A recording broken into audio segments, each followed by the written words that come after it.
Now, tell me about this telephone that you're suing for, an $80 telephone. Okay, that's my phone. Leslie came home one day after being gone for about 3 days, and I had moved, she had taken a chair from the living room, practically the only thing that she owned in the house, and put it in our room, which I shared with her. And it was quite a large chair, and it's a pretty small room, so it took up a lot of room, so I had moved it into the living room. She came back. While she wasn't there. Right. And, you know, she wouldn't come home for 3 days, and it was an inconvenience to me. So when she came home, she immediately removed the chair from the room, and I explained why I had done it, and she said, well, it's my chair, and I want it in my room. And I said, fine, well, then if that's your chair, you know, if you're going to be petty, then we're going to be petty as well, and you can't use any of our things. And the phones in the house all happen to be mine. So she proceeded to make a phone call, and I told her she could not use my phone if she was going to be that way. And I warned her about 5 times that I was going to disconnect the phone if she didn't get off it, just because I really didn't feel like I had a choice. Angry. I was angry.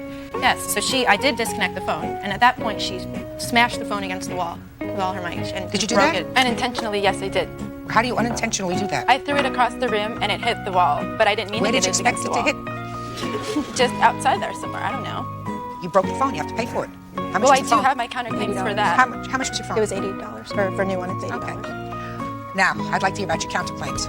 My counterclaims for the phone. First of all, Christina had my patio table stolen. I brought it in during break. Things get stolen, and so I brought it specifically because I knew that there was a higher percentage of it being stolen, and so I brought it inside. And then when I came back from break, it was gone, and I didn't get an apology nor any kind of compensation or even an acknowledgement from her. Do you know what happened to the patio table? What happened was everyone had left for winter break, and there was just me and Leslie left. Leslie left, and she left and put the plastic table in the middle of the living room. I was still living in that place for another week, and there's a big plastic table in the middle of the room. So yes, I did put it outside.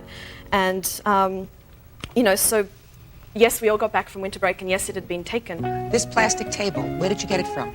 It was my parents, and they paid approximately $150 for it. And when I went to Orchard Supply and Hardware, it was $69 without tax. Okay. What else?